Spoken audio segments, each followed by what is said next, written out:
Hello guys, welcome back to my channel Asho on record में मैं आपके लिए फिर से एक नई वीडियो लाई हूं जिसका क्वेश्चन है बीज आत्महत्याओं भारत में पर टिप्पणी लिखिए। ये क्वेश्चन बहुत इम्पोर्टेंट है, इसको प्लीज एक बार देख लेना, सिर्फ स्टडी कर लेना, नोट्स बनाने की जरूरत नहीं है। जो मैंने और भी आपको पॉइंट्स छोटे छोटे बताए हैं उनके नोट्स बनाने की जरूरत नहीं है, सिर्फ समझ लीजिए आप। और आप अगर स्क्रीनशॉट लेना चाहते हैं तो आपकी मर्जी, आप ले सकते हैं। नेक्स्ट है, स्टार्ट करते हैं हम। बीज आत्महत्या एक शब्द है जो समस्याओं और चुनौतियों का सामना कर रहे भारतीय किसानों के लिए प्रयोग किया जाता है। ये क्वेश्चन बहुत बार पूछा है, पुराने टाइम में, न्यू टाइम में अभी नहीं पूछा है। जैसे 2008 में पूछा तो फिर 2010 में पूछा है, तो ये रिपीट होता आया है अभी तक, और आई होप, मुझे लगता है कि जरूर आएगा क्वेश्चन। तो छोटा सा है, मैंने ज्यादा उसको उस तरीके से बताया नहीं, क्योंकि ये छोटे से पॉइंट्स में सिर्फ 4-5 पॉइंट देते हैं तो उनमें ही क्लियर करना होता है, तो उसमें मैंने बताया है। ये क्या है कि भारतीय किसानों के लिए प्रयोग किया जाता है जो ये वर्ड है बीज आत्महत्या। सैकड़ों गरीब किसान अंतर्राष्ट्रीय कंपनियों द्वारा कृषि में निवेश के लिए बाध्य किए जाने का विरोध करते हैं। पॉइंट वाइज लिखेंगे तो बहुत अच्छे से याद भी हो जाएगा और अच्छे मार्क्स भी मिलेंगे आपको। नेक्स्ट है, पिछले दशकों में बहुत से गरीब किसानों ने कृषि ऋण के कारण आत्महत्या की।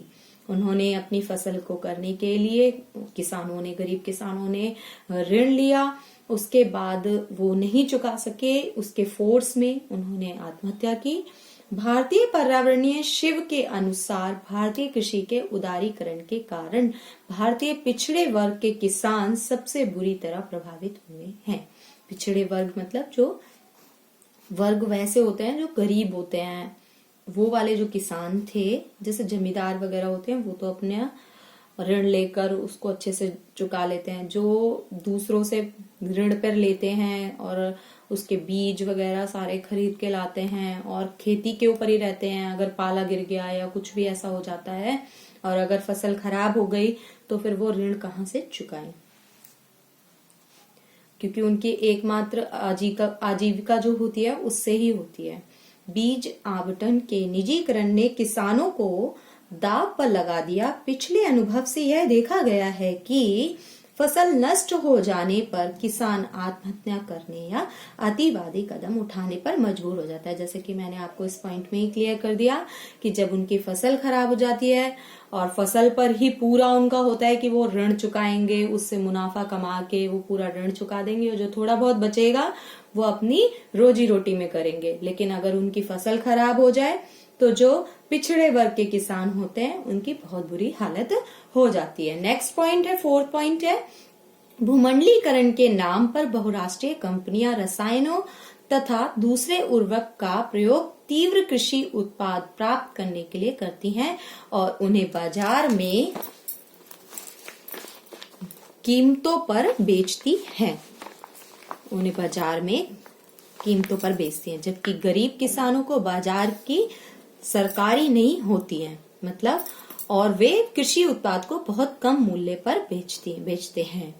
नेक्स्ट पॉइंट है, इस प्रकार विश्व व्यापार संगठन और अंतर्राष्ट्रीय ऋण संस्थान जैसे विश्व बैंक, अंतर्राष्ट्रीय मुद्रा कोष, एशियाई विकास बैंक और अन्य ने यह विचार किया है कि विश्व व्यापार और पूंजी व्यय केवल बहुराष्ट्रीय कंपनियों के लिए लाभदायी हैं, न कि किसानों के लिए। इसलिए विश्व व्यापार संगठन ने किसानों पर परिदान घटाने, सरकारी हस्तक्षेप बढ़ाने व सार्वजनिक क्षेत्र इकाइयों का निजीकरण करने का सुझाव दिया है। इस पॉइंट में ये बताया गया है कि जो पिछड़े वर्ग के किसान होते हैं या पिछड़े वर्ग के या वैसे भी नॉर्मल किसान भी जो पैसा लगाएं तो उनके बस में नहीं है उसको झेलना।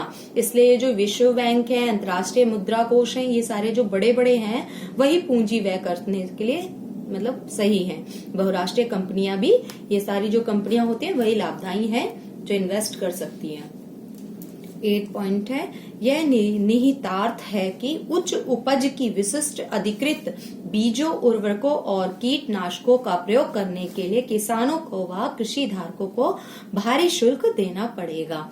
ये जो कीटनाशक दवाएं आती हैं और किसानों के लिए उर्वरक आते हैं, बीज आते हैं उनमें लगाने के लिए, उसके लिए उन्हें है भारी शुल्क देना पड़ेगा। ये पॉइंट क्लियर होता है। बीज आत्महत्याओं भारत पर भी है और ये बीज आत्महत्या भारत पर ही है, तो ये क्वेश्चन बार बार पूछा गया है। आप इसे अच्छे से आई होप समझा पाएंगे। Thank you for watching. Please like करें, सब्सक्राइब करें, ज्यादा से ज्यादा शेयर करें मेरे चैनल को।